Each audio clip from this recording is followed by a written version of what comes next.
ആ അപ്പൊ എന്തേമേ? വന്ന പാടെ കേറി കിടക്കണതാ, ഒന്നും കഴിച്ചിട്ടുമില്ല. അതെന്താ, അവന് വിശപ്പൊന്നുമില്ലേ? അമ്മയും അച്ഛനും കൂടെ ഒന്നിച്ചങ്ങ് ഇറങ്ങിപ്പോയപ്പോ പാവം കുഞ്ഞ്, ഞങ്ങൾ എന്തു പറഞ്ഞാ സമാധാനിപ്പിക്കുക അവനെ? അതുപോരാഞ്ഞ് സ്കൂളിൽ നിന്നുള്ള കുത്തുവാക്കും പരിഹാസങ്ങളും വേറെ. എന്താ ചെയ്യുക? ഞങ്ങളുടെ ഒരു വിധി. സ്കൂളിൽ നിന്ന് വന്നപ്പം മുതല് അമ്മയെ കാണണമെന്ന് പറഞ്ഞ ഒരേ നിർബന്ധ. അവന് നല്ല വിഷമമുണ്ട്. കുറെ കരഞ്ഞു, പിന്നെ മുറങ്ങി. നീ ഒരു കാര്യം ചെയ്യും, എന്നെ അവനെയും കൂടെ അവള് താമസിക്കുന്ന ഹോസ്റ്റൽ വരെ ഒന്ന് കൊണ്ടുപോ. നീ വണ്ടിയിലിരുന്നാൽ മതി, ഞാൻ കൊണ്ടുപോയി കാണിക്കാം അവനെ. ശരി അച്ഛാ.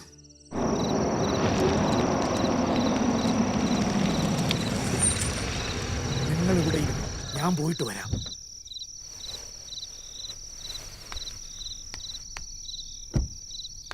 സാധാരണ 6 മണിക്ക് മുൻപേ എത്താറുള്ളതാ. ഇന്ന് ഓഫീസിൽ നിന്ന് MD വിളിച്ചു പറഞ്ഞു ലേറ്റ് ആവൂന്ന്. ഏതോ പ്രോജക്റ്റ് വർക്ക് ഫിനിഷ് ചെയ്യാനുണ്ട് പോലും. ശരി മാഡം, എന്നാ ഞാൻ അവിടെ വരെ ഒന്ന് പോയി നോക്കാം. കാണാൻ പറ്റുമോ ആവോ?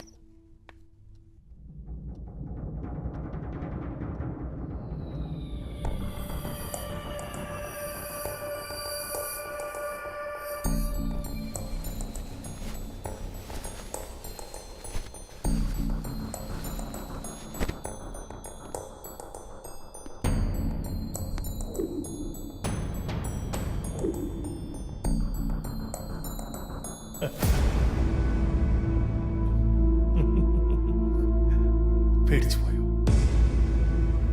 Please Manju, I want to tell you something. I got an idea. ഇന്ന് രാത്രി നമുക്കിവിടെ കൂടിയാലോ? Idea is not bad. Yes. But ഞാൻ അത്രക്കാരിയല്ല. Come on. ഞാൻ അത്രക്കാരനാണോ? മഞ്ജു കേട്ടിട്ടില്ലേ? Opportunity makes the തീവ്. സമയവും സന്ദർഭവും ഒത്തുവന്നാൽ ആരും മോഷ്ടിക്കും. ഇത്തരം ഒരു അവസരം ദൈവമായിട്ടുണ്ടാക്കിയതാണെന്ന് ഞാനത് വിശ്വസിച്ചോട്ടെ. Please Mrs Manju, this is cheating. ഞാൻ ആരെയും ചീറ്റ് ചെയ്തിട്ടില്ല. What you mean? വസുന്ധരയോട് ടേംസ് ആൻഡ് കണ്ടീഷൻസ് വ്യക്തമായി പറഞ്ഞ് ഫിക്സ് ചെയ്തതാണ്. എന്നിട്ടിപ്പോ അത് സാർ അവരോട് തന്നെ ചോദിച്ചാൽ മതി.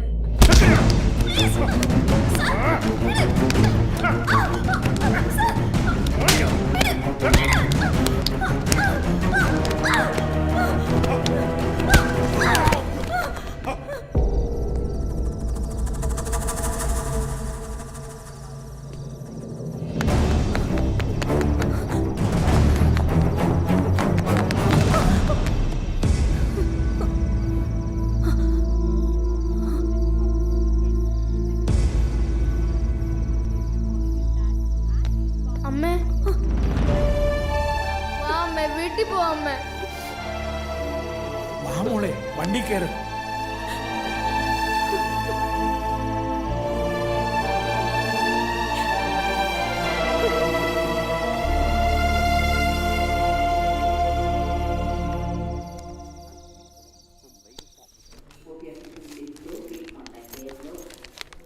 എനിക്ക് പേടിയാവുന്നു ചേച്ചി. ഇവളിത് ആരടി? വല്ല ദഹനക്കേടുമായിരിക്കും. വേറെ വല്ലതും ആണോന്നാ. എന്നാ നമ്മൾ രക്ഷപ്പെട്ടു. ഇനിയുള്ള കാലം ഗോവിന്ദൻകുട്ടിയുടെ ചെലവിൽ സുഭിക്ഷമായിട്ട് ജീവിക്കാം. പൊട്ടിപ്പെണ്ണ്. നിരോഷ, കൺഗ്രാറ്റുലേഷൻസ്. റിസൾട്ട് പോസിറ്റീവ് ആണ്.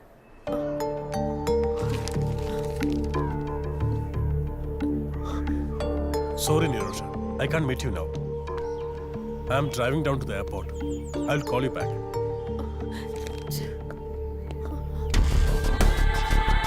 Billy? Billy?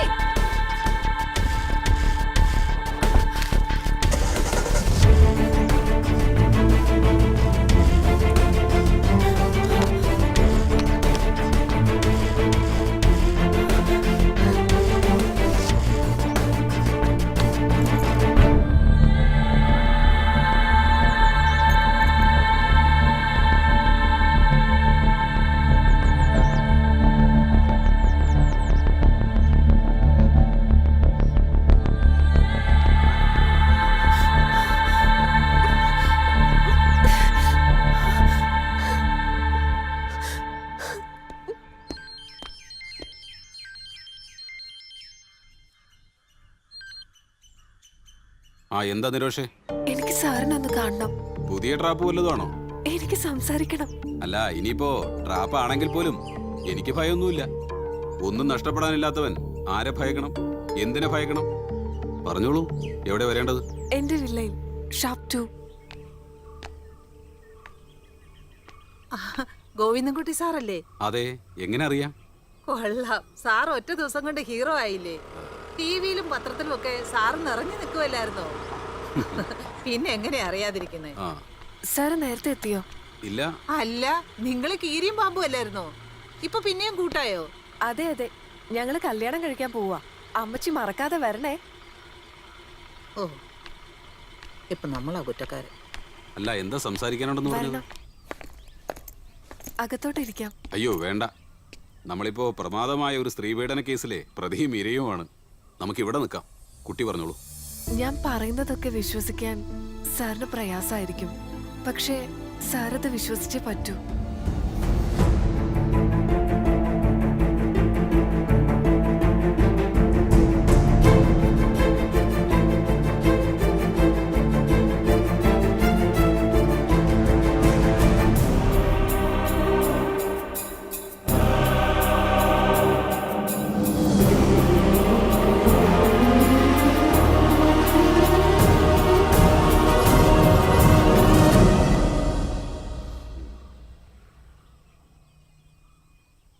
പോലീസിന്റെ വരവും കാത്തിരിക്കുകയാണ് ഞാൻ. കീഴടങ്ങുന്നതിന് മുമ്പ് എനിക്ക് സാറിനോട് എല്ലാം തുറന്നു പറയണമെന്നുണ്ടായിരുന്നു. മാപ്പ് ചോദിക്കാനുള്ള അർഹതയൊന്നും എനിക്കില്ല. ആരുടെയൊക്കെയോ കയ്യിലെ വെറും ഒരു പാവയായിരുന്നു ഞാൻ. എന്നിട്ടിപ്പോ അവരെവിടെ? നഷ്ടപ്പെട്ടത് എനിക്കും നിനക്കും മാത്രം. തിരിച്ചു പിടിക്കാനാവാത്ത വിധം നിന്റെ ജീവിതം തകർന്നു, എന്റെയും. എനിക്ക് ജോലി നഷ്ടപ്പെട്ടു. മഞ്ജു എന്നേക്കുമായി എന്നിൽ നിന്ന് അകന്നുപോയി. സാറ് വിഷമിക്കണ്ട, മഞ്ജു ചേച്ചിയോട് ഞാൻ സംസാരിക്കാം. ചേച്ചിയെ സാറിന്റെ കൈ പിടിച്ചേൽപ്പിച്ചിട്ടേ ഞാൻ പോലീസിൽ കീഴടങ്ങൂ. ചെയ്തു പോയ തെറ്റുകൾ തിരിച്ചറിയാനും അത് തിരുത്താനുള്ള ഒരു മനസ്സുണ്ടല്ലോ നിനക്ക്. അത് മതി.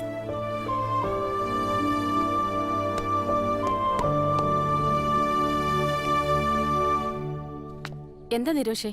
ഗോവിന്ദൻകുട്ടി സാറ് എന്നെ കാണാൻ വന്നിരുന്നു. കേസ് പിൻവലിച്ച് മാപ്പാക്കണമെന്നും പറഞ്ഞ് കാല് പിടിച്ചോ അയാള്? കാല് പിടിച്ചു എന്നുള്ളത് നേര്, പക്ഷെ അത് ഞാനാ ചേച്ചി. ഗോവിന്ദൻകുട്ടി സാർ പാവാ. സാർ ഈ നിമിഷം വരെ എന്റെ ദേഹത്ത് തൊട്ടിട്ട് പോലുമില്ല. ആ പെണ്ണുങ്ങളെല്ലാരും കൂടെ ഞങ്ങളെ ചതിച്ചതാ. ഗോവിന്ദൻകുട്ടി സാറ് എല്ലാ കാര്യങ്ങളും തുറന്നു പറയാൻ ഒരു ദിവസം വീട്ടിൽ വന്നപ്പോ സാറിനെ കേസിൽ പെടുത്തിയതാ. സഹകരണ ബാങ്കിൽ നിന്ന് 50 ലക്ഷം രൂപ. നിരോഷ!